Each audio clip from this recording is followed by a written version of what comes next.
Hello and welcome to another lecture on Introduction to Machine Learning. Today we will talk about linear classification, which is a very important topic because a lot of non-linear classification also is based on principles of linear classification.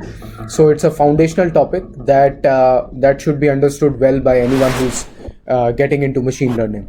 So the objectives of this module will be the following: that after the end of this module, the student should be able to write the equation for linear classification, and the student should be able to list the reasons why knowing linear classification is important, and write the Bayesian decision function and how it leads to linear classification for certain probability distributions. The student should be able to derive the perceptron algorithm and then gradient descent for logistic regression, as well as should be able to write the loss function for SVM, support vector machine. We will look at the easier form of SVM, which is the primal form. Later on, when we'll look at nonlinear classification, we'll also look at the dual form of support vector machine. So the flow of the lecture will be roughly in the order of the objectives itself. So first, let's write what is a linear classification mathematically. What is it that we are trying to accomplish with linear classification? So we'll take the easier classification problem, which is the binary classification. So let's say we have a vector x. Okay, so I'll write it as bold, and I will give it an index I.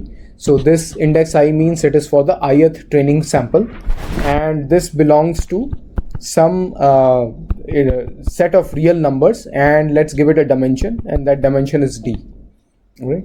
And similarly for each xi, I am also given a target value, and that is ti, and this ti belongs to basically it is a binary classification problem, so I will give it one of two values. So let's say -1 or +1.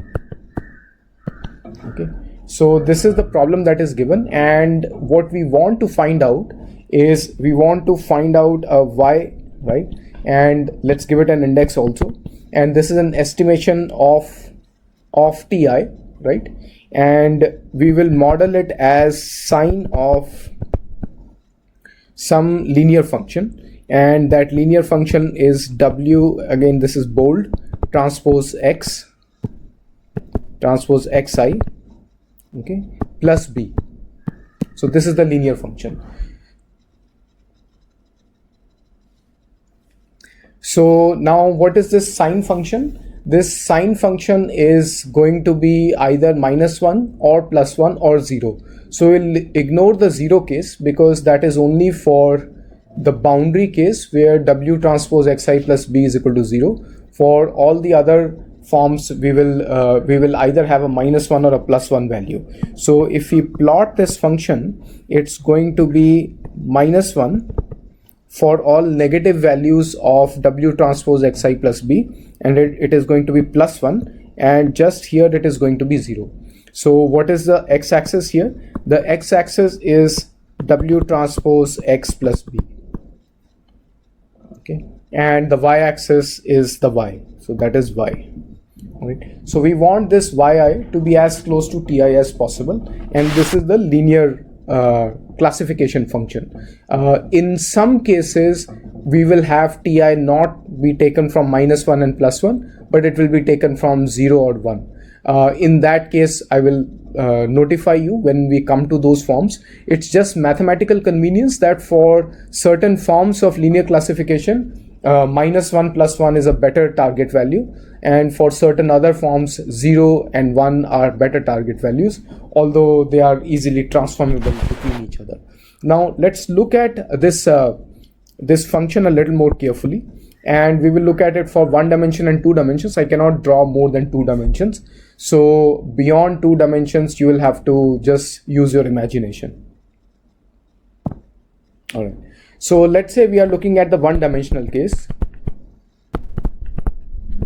right? So in the 1-dimensional case, what we have is y is equal to wx plus b. right? And X is just one dimensional, it's not a vector anymore. So what does this look like? Or sorry, it has to be sign of this. So it is basically Y is equal to sine of Wx plus B. So if we draw in terms of X instead of Wx plus B, so let's say we have X and then we have Y, right? So we have X and then we have Y. So depending on value of, so let's assume without loss of generality that let's say W is greater than 0. Okay. So if W is greater than 0, then the sign basically just depends on how Wx and B compare. So in some sense you can divide the whole thing by W, and what you will get is sine of so this is same as sine of X plus B by W. So just remember this. What that means is that there is a scaling ambiguity. I can divide the whole thing by any constant, both terms Wx and B by any constant, and I will get the same output. So it is customary to take mod of W as 1. Okay, so now if I have W greater than 0, then what will happen is at minus B, so let's say this is minus B, I will have a transition between minus 1 and to plus 1. Okay, and on the other hand, if I have so this is for W greater than 0. If I have W less than 0, then I will have a transition like this at minus B. Okay, I will have a transition from plus 1 to minus 1. Okay, so this is the one-dimensional case. Now let's look at two-dimensional case, where so here basically in one-dimensional case the only thing is that X is being compared to some threshold. So basically what we are saying is that whether or not X is greater than minus B by W. Okay, so we are comparing whether it is greater than or less than minus B by W. Okay. So now let's look at the two-dimensional case. The only thing that will change is instead of X, we will have X1 and X2. And because of that, we will have slightly more interesting behavior, and we will look at that now. So now let's look at the two-dimensional case. Okay, so in two-dimensional case, what we have is Y is equal to sine of W1 X1 plus W2 X2 plus B. All right, so now let's look at it in the X1 X2 plane. So this is X1, this is X2, right? So now what is this an equation of? W1 X1 plus W2 X2 plus B equal to 0. So let's look at that. W1 X1 plus W2 X2 plus B equal to 0.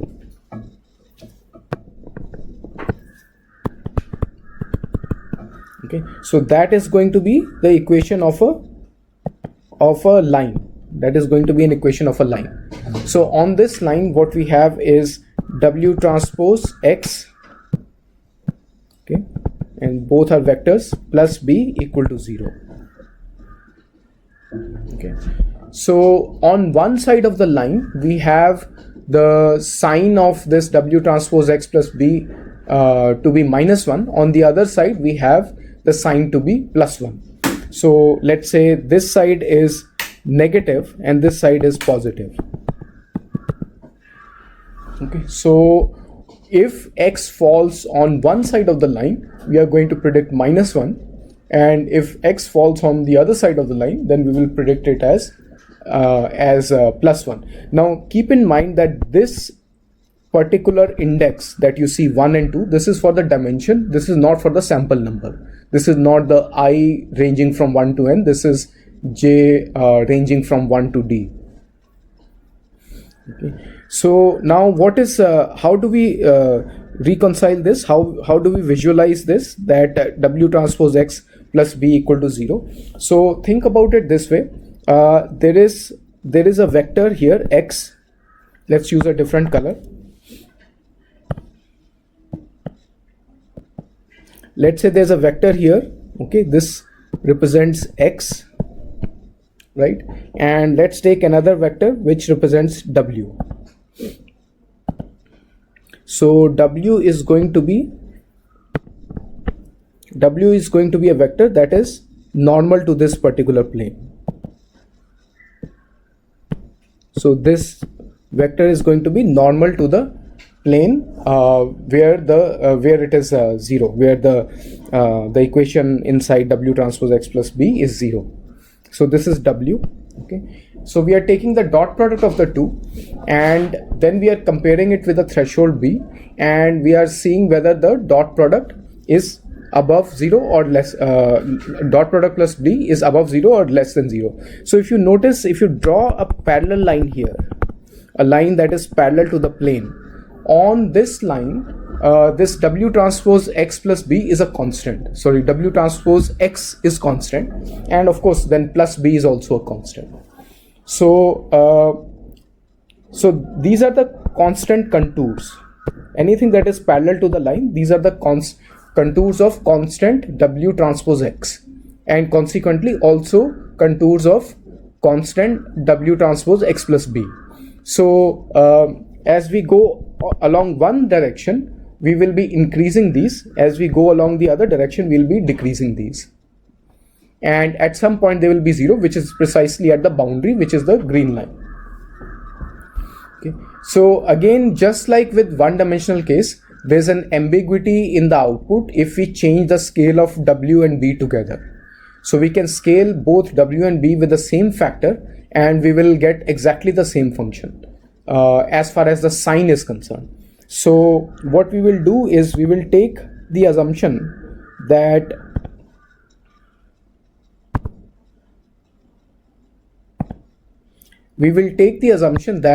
mod of w is equal to 1. So that means this is going to be a unit normal. W is going to be a unit normal from the plane, the dividing hyperplane between the positive half space and the negative half space. So these are called negative half spaces, and this is the positive half space. So basically your classifier line, the classifier decision boundary, is dividing the entire space into two half spaces, right? So what happens if we change w? So as long as we keep mod of w equal to 1, what we can do is we, in the w space, so let's say we have w1, w2, or it could even be x1 or x2 space, we have a unit circle. In that unit circle, we can orient w in any direction. Okay, because mod of w is 1, it will always be on the unit circle. So that is basically orienting the hyperplane. What is the significance of two opposing lines on this unit circle? So let's say there is this w and there is a w which is negative of that. So the difference between the two is that for one, the negative half space will be on the upper side. For the other, the negative half space will be on the lower side. So the sign is important. The sign of w is important, or basically the orientation of w is important. It's not always necessary that this will be the negative half space. There could be decisions of classifiers where we want this to be a positive space. So essentially what we assume is that, let's say we are given x1, x2 examples in 2 dimensions, x1 and x2, and we are given basically their labels, which is either the label is +1 or -1, and I will just draw it with a plus sign or a minus sign. It's possible that what is given to us is that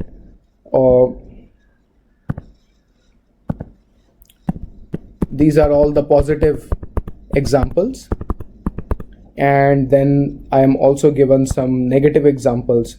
Let me change the color, and these are my negative examples, and basically my task is to find a boundary between them, which is a linear boundary in this case, and that boundary will roughly divide the positives from the negatives. Okay, so in that case, now my w will be pointing in this direction, because it will always be pointing towards the positive side of the dividing hyperplane.